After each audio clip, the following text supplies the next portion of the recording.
I do when we are going out there. Anytime the president is going to a county, the planning is done together with elected leaders, especially from this side of the people who support the government.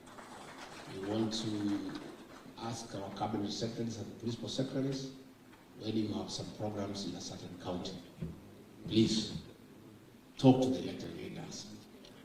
Let them not hear that you are there from some posters that have been posted, or they are hearing from the media. It is not right. It is not respectful.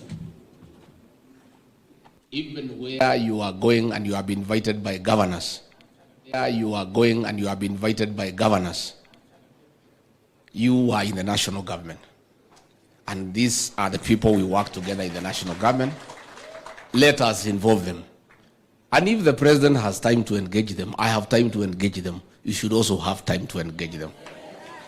And I also want to plead with our CSs and our PSs, don't relegate consultation of elected leaders to your personal assistants.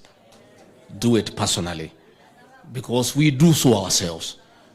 When we are going out, the president creates a day to engage with leaders from that region, understand the issues, agree on the program, and everything is very seamless. I do the same. So let us from here have time to talk to elected leaders, because it is the right thing to do. Again, we also want to ask the leadership of Parliament to also consider, much as you have the role to oversight government and call our ministers to Parliament, sometimes it becomes very difficult for us to work because our ministers are perpetually in the House, in different committees. I think Your Excellency will request a meeting with the leadership so that we agree on how to balance between ministers appearing in Parliament to answer questions and also be available to serve.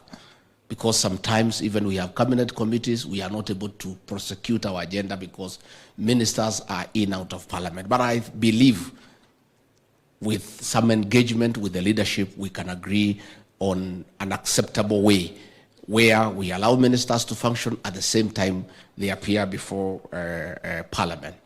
Finally, on the National Government Constituency Development Fund, our members, you know for sure, and it's not a secret, that our courts wanted to do away with this fund.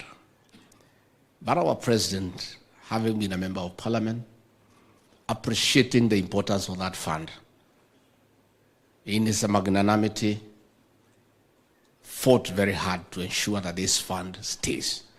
And it was the right decision, because this fund is a fund that is felt.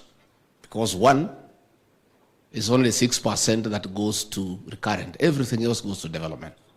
So when the government, led by our president, has a few challenges in terms of availability of exchequer because of the challenges of revenue collection, we also want to ask our members, likewise, to extend the same magnanimity when the Parliament is taking a decision on how to react when money is not available on time. I have sat with the president many times, and I want to confirm to you that he is on the neck of Professor Ndung'u and PS Kiptoo to release money to members of Parliament through the fund. And he is very clear that it should always be given a priority. So some of us who sit with him making those decisions, when we see you joining the other side of the House in a way that is a bit demoralizing, we feel a little bit low. So I want to ask you kindly to be magnanimous, to appreciate the challenges that we face as a country, and to know that the president from where he sits is your #1 supporter in terms of having funds to implement your mandate. I think with that understanding, it will help the situation as we move on. Finally, before I call you, Your Excellency, to address these great people. Let me ask everybody here, the executive and the legislature, let us focus on helping the president to succeed. I am persuaded from where I sit that that is the most important thing in the next 2 years. Those of us who campaigned for President William Ruto give the people of Kenya hope and assurance that he will transform this country and their lives. We therefore have a duty to make sure that President William Ruto and his administration must succeed. Let us spend time and focus in activities and programs to make sure that the president honors his mandate with the people of Kenya. Other things can wait for 2026, but 2024, 2025, we must all be united and must focus to do whatever it takes to make sure that the president delivers to the people of Kenya. Finally, Your Excellency, I had somebody saying that you should not look at the rear mirror. I want to encourage you to continue looking at the rear mirror, because the inventor of the motor vehicle was not mad by putting the rear mirror. In your leadership, Your Excellency, you have made it very clear that no Kenyan should be left behind.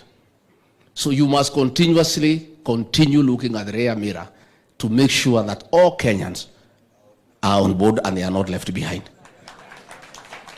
Again, Your Excellency, there are also people who would want to derail your vehicle. There are those who like to puncture the rear wheels. There are those who like to remove goods from your pickup behind. You must continuously look at the rear mirror and the side mirrors so that anybody who may want to derail your vehicle, you are ahead. And again, Your Excellency, your pace is too fast for those of us who help you, myself and these cabinet secretaries. Sometimes you are too fast, you leave us behind. So continue looking. So when you find your deputy is being left behind, you urge him to come to catch up with you and the rest to catch up with you so that this country can move forward. With those few remarks, let me request you to be upstanding and help me to usher